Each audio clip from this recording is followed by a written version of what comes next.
जय मसीह की सभी को। ये नए साल में परमेश्वर की ओर से आपको खूब सारी आशीषें यीशु की ओर से आपके जीवन में ये साल परिपूर्णता का, प्रेम का और समाधान का साल बना रहे। ये न्यू ईयर के दिन ये मैसेज को मैं रिकॉर्ड नहीं कर पाया, तो इसलिए फिर से आज रिकॉर्ड करके आपके सामने डाल रहा हूँ, ताकि ये जो साल परमेश्वर की ओर से, स्वर्ग की ओर से, ये साल विश्वासियों के लिए ये साल कैसा है। मैं दुनिया में क्या होने वाला है ये चीज़ों की बात नहीं करने वाला हूँ, किसके जीवन में क्या होने वाला है ये चीज़। मैं परमेश्वर के लोग, यानी कि जो परमेश्वर के साथ है, जो परमेश्वर पे विश्वास करते हैं, जो अपनी नज़र को परमेश्वर की ओर बनाए रखते हैं, तो परमेश्वर ये साल आपके लिए कैसा रखा है। मैं परमेश्वर की आत्मा ने जो चीज़ें मुझे ये साल के बारे में बताई कि ये साल इज़राइल का साल कहलाएगा। 2022 का साल इज़राइल का साल कहलाएगा। जो इज़राइल का मतलब होता है कि परमेश्वर के साथ युद्ध लड़ने वाला व्यक्ति, परमेश्वर के साथ युद्ध लड़ने वाला व्यक्ति, इज़राइल का साल। और एक और तरीके से कहूँ तो ये साल याकूब का साल कहलाएगा, द ईयर ऑफ जैकब। ये साल याकूब का साल कहलाएगा, क्योंकि ये साल में जो परिस्थितियाँ आने वाली है 2022 में, इस 2021 में जो परिस्थितियाँ आई, जो अकाल आया, जो बीमारी आई, 2022 में जो परिस्थिति आने वाली है, ये उससे भी कुछ अलग होने वाला है, उससे भी अलग होने वाला है। और मैं फिर से कहता हूँ, चाहे दुनिया में कुछ भी हो रहा है, परमेश्वर उसके विश्वासी के लिए क्या रखा है। परमेश्वर ने उसके नाम पे विश्वास करने वालों के लिए, उसकी भेड़ों के लिए, भजन संहिता 23 के मुताबिक उसने उसके भेड़ों के लिए क्या रखा है। भजन संहिता 91 के मुताबिक है, जिसने उसके नाम के उद्धार को जाना है, उनके लिए परमेश्वर ने क्या रखा है। आप देख सकते हो कि याकूब जब उसके भाई को मिलने के लिए जा रहा है, याकूब जब उसके भाई को मिलने के लिए जा रहा है, उत्पत्ति 32वां अध्याय और उसकी 22 से आप आगे पढ़ सकते हो। तो वो समय जब रात को वो अपने दासियों को यब्बोक नदी के पार करके अपने जब जा रहा है, वहाँ पे एक व्यक्ति आ रहा है और वो पुरुष उसके साथ सुबह तक क्या कर रहा है, वो फटने तक वहाँ पे लिखा है, सुबह तक वो युद्ध कर रहा है, युद्ध कर रहा है। याकूब उसको छोड़ नहीं रहा, वो फटने तक, सुबह तक वो युद्ध कर रहा है और याकूब उसे छोड़ नहीं रहा। जब उसको लग रहा है कि अब सुबह होने वाले है, उस पुरुष ने क्या किया, याकूब के पैर की जांघ की नस को की और वो कह रहा है कि मुझे जाने दे। कौन कह रहा है? वो पुरुष, यानी कि स्वर्गदूत, परमेश्वर का स्वर्गदूत याकूब के साथ शरीर में लड़ रहा है और वो जीत नहीं पा रहा। याकूब के साथ शरीर में लड़ रहा है और वो जीत नहीं पा रहा, और वो सुबह में कह रहा है कि मुझे जाने दे। याकूब कह रहा है कि तू मुझे आशीष दे, मैं नहीं जाने दूंगा। तू मुझे आशीष दे, मैं नहीं जाने, जब तक तू मुझे आशीष नहीं देता है, मैं तुझे नहीं जाने देगा। ये अद्भुत वचन देखो यहाँ पे, उत्पत्ति 32वां अध्याय और उसकी 26वीं आयत। तब उसने कहा मुझे जाने दे, क्योंकि भोर होने वाला है। याकूब क्या कह रहा है देखो, जब तक तू मुझे आशीर्वाद न दे तब तक मैं तुझे जाने नहीं दूंगा। हालेलुया, आमीन। ये साल अगर तुम परमेश्वर के पास ऐसी जिद के साथ तुम नहीं आते, मैं कहता हूँ ये साल भी तुम्हारा पुराने साल के जैसा ही रहेगा। ये साल भी तुम्हारा 2 साल के पहले का साल जैसा ही रहेगा। कोई नई बात नहीं होगी, कोई नई बात नहीं, कोई बदलाव नहीं होगा। चाहे तुम परमेश्वर में होने के बावजूद भी, अगर जिस तरीके से याकूब ने उस स्वर्गदूत को जाने नहीं दिया, क्या कहा, जब तक तू मुझे आशीष नहीं दे। तुम्हारी प्रार्थना है ये साल में ऐसी रहनी चाहिए, तुम्हारी प्रार्थना है ये साल में जब मैं युद्ध करने के लिए कर रहा हूँ, मैं किसी से युद्ध करने के लिए नहीं कह रहा हूँ, मैं तुम्हारे प्रार्थना के युद्ध के लिए कह रहा हूँ, मैं तुम्हारी प्रार्थनाओं के लिए कह रहा हूँ, क्योंकि ये साल प्रार्थना का साल है। अगर ये साल में तुमने अपना समय प्रार्थना में नहीं निकाला, याकूब की तरह तुम्हारी प्रार्थनाओं में जिद को तुमने नहीं दिखाया, तुम्हारे विश्वास को तुमने प्रार्थना में नहीं दिखाया, मैं कहता हूँ तुम्हारा ये साल भी पुराने सालों के जैसा ही रहेगा। तुम्हारा साल दुनिया के साल जैसा ही रहेगा, कोई नयापन, कोई फर्क नहीं होगा। लेकिन अगर तुम्हारी प्रार्थनाओं में तुम ये साल में अगर तुम याकूब की तरह तुम अगर विश्वास को दिखाओगे, मैं कहता हूं जैसे उस स्वर्गदूत ने याकूब के नाम को बदल के इज़राइल रखा, तुम्हारी परिस्थिति बदलेगी। मैं कहता हूं, मैं नहीं, वो परमेश्वर का आत्मा कहता है कि जब तुम अपने घुटनों पे आके परमेश्वर के पास जिद पकड़ के बैठोगे, नहीं ये कार्य मेरे जीवन में होना है, ये कार्य मेरे जीवन में होना है, ये कार्य मेरे जीवन में होना ही है। परमेश्वर कह रहा है मैं उस परिस्थिति को बदलूंगा, परमेश्वर कह रहा है मैं तेरे नाम को बदलूंगा, परमेश्वर कह रहा है मैं तेरे घर को बदलूंगा, परमेश्वर कह रहा है मैं तेरे शरीर को बदलूंगा। ये साल में परमेश्वर कह रहा है कि मैं तेरे सोच को, तेरे मन को बदलूंगा। अगर तेरा मन नहीं बदल रहा है, अगर तेरी सोच नहीं बदल रही है, अगर तेरा परिवार अभी भी वैसे ही सालों से वही दुख में, वही दर्द में, वही अशांति में पड़ा हुआ है, अगर तेरी आर्थिक परिस्थिति भी सालों से वही की वही है, घूम फिर के फिर से तू उसी आर्थिक परिस्थिति में तू गिर रहा है, परमेश्वर कह रहा है आज तुमसे बातें कर रहे हैं और कह रहे हैं कि बस तू बैठ जा, रात को बैठ जा, पाँव फटने तक तू प्रार्थना में बैठ जा। और परमेश्वर कह रहे कि जब मैं सुबह देखूं मुझे आशीष चाहिए, सुबह जब मैं देखूं मुझे आशीष चाहिए, कल की सुबह मेरे लिए आशीष की सुबह होनी है। ये साल है तुम्हारा 2022 का साल, प्रार्थना का साल। मैं कहता हूं ये साल में जो आशीष है, जो लोग प्रार्थना में रहने वाले हैं उनके जीवन में जो आशीष है ये साल में दिखने वाली है, वो अद्भुत तरीके से दिखने वाली, क्योंकि याकूब के जीवन जब उसका नाम बदल गया, इज़राइल रखा, उसके बाद का उसका जीवन देखोगे अद्भुत तरीके से। आज उसके नाम से एक देश जाना जा रहा है उसके नाम से आज वो देश जाना जा रहा है, इज़राइल, याकूब, जैकब। हाँ, परमेश्वर तुम्हारे लिए स्वर्ग के द्वार को खोल के रखा है। वो सिर्फ चाहता है कि तुम उस स्वर्ग को इस धरती पर लेके आओ, तुम इस स्वर्ग से हर एक जरूरत, वो कहता है कि सब पहले तुम परमेश्वर के राज्य को ढूंढो, सारी बातें तुम्हें उसमें मिल जाएगी, सारी चीजें तुम्हें उसमें मिल जाएगी, सारी चीजें।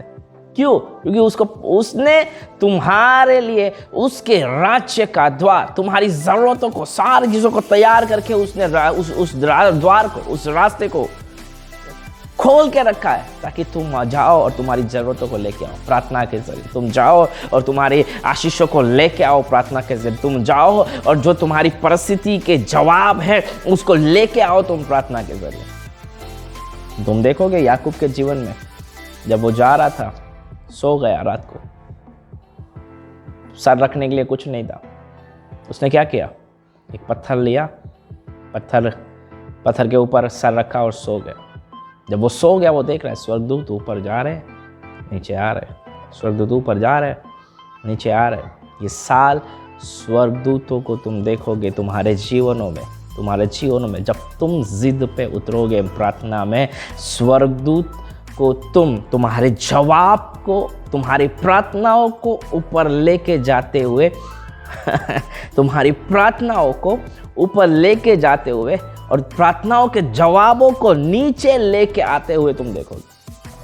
मैं कहता हूं तुम्हारी प्रार्थना में जिद, जब तुम तुम्हारे घर में जिद कर सकते हो, जब तुम तुम्हारे दोस्तों में जिद कर सकते हो, जब तुम पैसों के लिए जिद कर सकते हो, क्या तुम्हारे बाप के पास, पिता के पास, अबा खुदा के पास तुम जिद नहीं कर सकते? उस जिद को तुम तुम्हारी प्रार्थना में ये साल में दिखाओगे, मैं कहता हूँ तुम्हारा ये साल 100 गुना बीज लेके आने वाला साल रहेगा। 100 गुना फल, 100 गुना। इसहाक ने जैसे लोग, जब अकाल आया, वहां पे लिखा है अकाल आया, पर ये अकाल अलग था। कैसा था? अलग था। अब जो अकाल अब्राहम के समय में आया वैसा नहीं, इसहाक के समय का अकाल अलग था। पर इसहाक, लोग अकाल की वजह से मिस्र को ढूंढ के जा रहे, अकाल की वजह से मिस्र को ढूंढ के जा रहे। यूसुफ के समय में तुमने देखा, जब अकाल आया यूसुफ को ढूंढ के आए, मिस्र को ढूंढ के आए, क्योंकि मिस्र में क्या है? नदी है, पानी है, पानी है, खाना है। नदी है, पानी है, पानी है तो बीज बोएंगे तो फल देगा, फल आएगा तो खाना खाएं। जब अकाल आ रहा है, सारा देश मिस्र की ओर भाग रहा है, मिस्र की ओर भाग रहा है, मिस्र की ओर भाग रहा है। सारा देश मिस्र की ओर भाग रहा है। पर इसहाक मिस्र की ओर नहीं भाग रहा, वो यहोवा की ओर भाग रहा है। वो परमेश्वर के पास है, और परमेश्वर की आवाज़ उसके पास आ रही है। परमेश्वर उसे बातें कह रहे कि जिस देश में मैंने तुम्हें बताया, क्या करो? वहीं पे रह, वहीं पर। आज लोग परिस्थिति की वजह से अपने अपने जगहों को छोड़ के भागने के लिए सोच रहे हैं। परिस्थितियों की वजह से मैं कहता हूँ आज लोग, परमेश्वर के सेवक, उनकी सेवकाई को छोड़ने के लिए कगार पे आए। बहुत से ऐसे सेवक मिलते हैं, फ़ोन आते हैं, कहते हैं कि बहुत बुरी परिस्थिति है, सेवकाई हमें छोड़ना पड़ रहा है, हम नहीं कर पा रहे। ये साल परमेश्वर कह रहा है कि जब मैं तुम्हें कहता हूँ जिस जगह पे हो तुम वहीं पे रहो, और जब मैं कहता हूँ कि जहाँ पे हो वहीं पे तुम बीज बो। इसहाक ने दुनिया की आवाज़ को नहीं सुना, इसहाक ने परिस्थिति की आवाज़ को नहीं सुना कि पानी नहीं है, बीज नहीं आएगा। इसहाक ने परमेश्वर की आवाज़ को सुना, और वो जहाँ पे था वहीं पे उसने बीज बोया। और वहाँ पे वचन कहता है कि इसहाक ने बोए हुए बीज का 100 गुना फल उसे मिला। अच्छे से अच्छा बीज 60 से 70 गुना, यानी कि अगर 1 किलो बीज तुम बोते हो, 100 गुना यानी कि 100 किलो फल आना। अगर 1 किलो बीज तुम बोते हो, अच्छे से अच्छा बीज 50 से 60 किलो, उससे ज़्यादा नहीं दे सकता। अगर पानी अगर तुम भरपूरी से दो, 50 से 60 किलो 1 किलो बीज में। लेकिन वहाँ पे परमेश्वर कह रहे उसी समय, वहाँ पे ये नहीं लिखा वचन में कि बाद में जब अकाल चला गया, नहीं, परमेश्वर कह रहा है कि उसी समय, परमेश्वर का वचन कह रहा है कि उसी समय जब बीज उसने बोया, उसी समय वहाँ पे पानी नहीं है, वहाँ पे अकाल है, किसी का बीज फल लेके नहीं आ रहा। लेकिन इसहाक का बीज 20 गुना नहीं, 30 गुना नहीं, लेकिन 100 गुना फल को लेके आया।